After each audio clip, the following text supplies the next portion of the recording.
Theme parks are loaded with hidden secrets. All have them, some more than others, but Dollywood's packed with them. They're so easy to miss because you're walking around with tunnel vision, distracted by the sound of your favorite ride, the smells of your favorite foods, and all the excitement around you. At least that's what happens to me. But that's okay, because today, I'm going to make things easy and break down Dollywood's 10 best. Our first hidden secret's located in the Craftsman Valley section of the park. Right across from a blacksmith shop, you'll find a wood carving building named the Valley Wood Carvers. The first thing you'll probably notice is all the birdhouses on the front porch. But inside's where the real hidden secret's located. Walk over to the front counter and look down towards the floor and you'll notice a hole. Inside's a small mouse peeking out. A former employee named Mary Ann used to say the shop really needed a mouse. After she was no longer able to work at the shop, one of her co-workers decided to carve out the little mouse and name it, you guessed it, Mary Ann. Next time you're walking through Craftsman Valley, make sure to go and see this wonderful addition to the shop. Our next secret's located just outside of the park at the Dollywood Dreamwork Resort. After becoming an owner of the park in 1986, building a resort was always very important to her. In 2015, that dream finally became a reality. I was lucky enough to get a chance to stay on this beautiful property in 2019, and while looking around and taking in everything this resort has to offer, I stumbled across a wooden box located in a glass case. It's called the Dream Box. Inside's a CD that has the last song Dolly will ever release. It's entitled, My Place in History. It states on the plaque that only Dolly knows the melody and the content. The Dream Box will be open for the world on Dolly's 100th birthday, January 19, 2046. I can only imagine how special it'll be when the day finally comes to open this wooden box. Our next secret's located in the newest section of the park, Wildwood Grove. If you walk over to the gift shop, you'll notice a tree inside the building. While it appears that the building was built around this massive tree, that's not the real story. The team went out and searched for the perfect tree to place inside. This tree was curved and had 3 big branches and was the perfect one. When cutting it down, one of the branches actually broke off. Even so, the tree was still used in the project. And that branch that broke off, well, it was also used for some of the theming of this restaurant. And while I won't spoil that, instead, see if you can spot it on your next visit. This next one's not really a secret since it's listed on the app and the webpage, but you'd be surprised at how many people overlook it. Over in the Rivertown Junction section of the park, you'll find a replica of Dolly's childhood home. It was built by her brother Bobby, and her mother helped with the interior. Many of the items inside belonged to the family growing up. Make sure to take a look at Dolly's Tennessee mountain home next time you're in Rivertown Junction.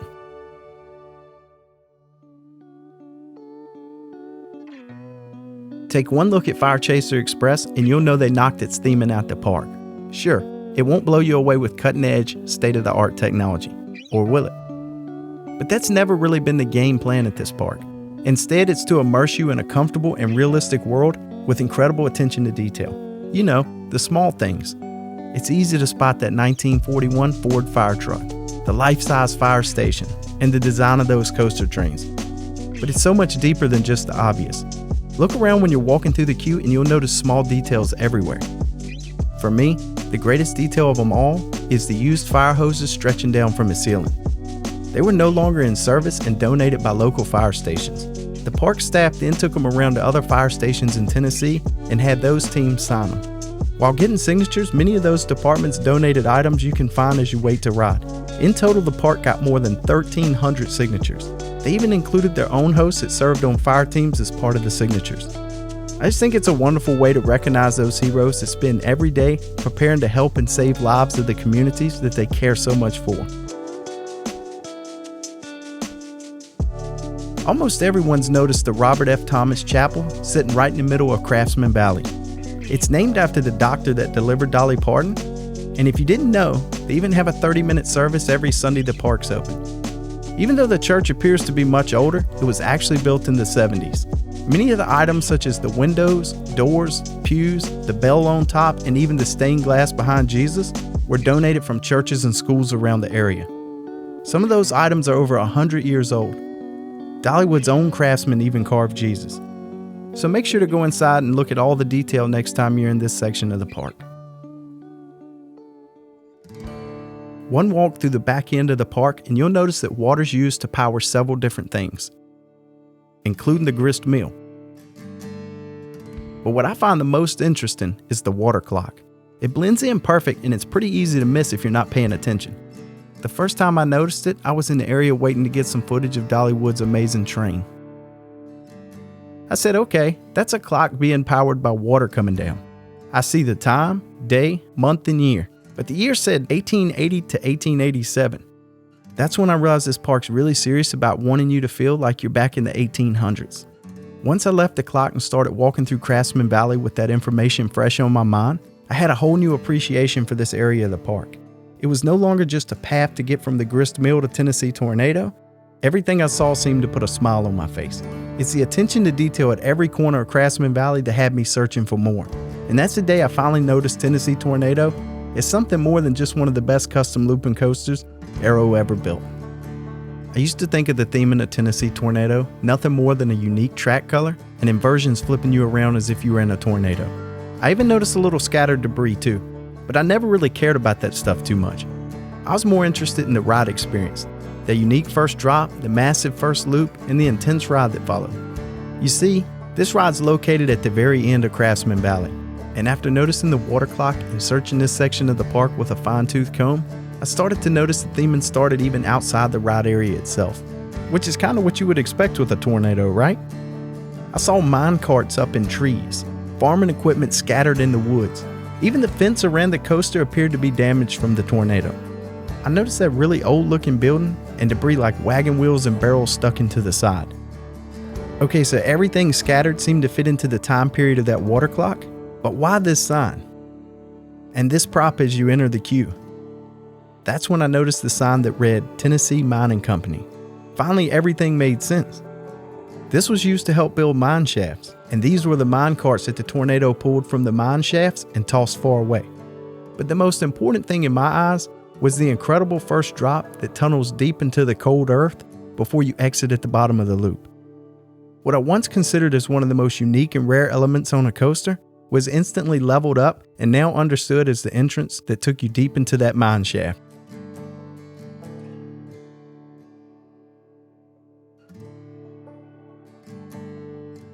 Barnstormer is one of the most popular flat rides at the park. That S&S Scream and Swing gives a great dose of airtime. But a barn, blue plane, and located in Owens Farm? What's it all mean? Well, like most things at Dollywood, it's actually a pretty neat story. Owens Farm is named after Dolly's mother's family. Since the park name is so well known, she wanted to honor her mother as well. It's also dedicated to the family of Pete Owens, who's the head of Dollywood's publicity department. Dolly's grandpa Jack owned a farm where people enjoyed gathering for food and fellowship. The Big Red Barn hosts all kinds of activities as far back as the 1800s. Barnstormers would fly over the property, performing tricks in their planes, and would even land on the property, offering rides to those attending for a small fee. So when Dollywood decided to add a Scream and Swing addition to the park, this would be the perfect story to finish off the ride with some great history and theming.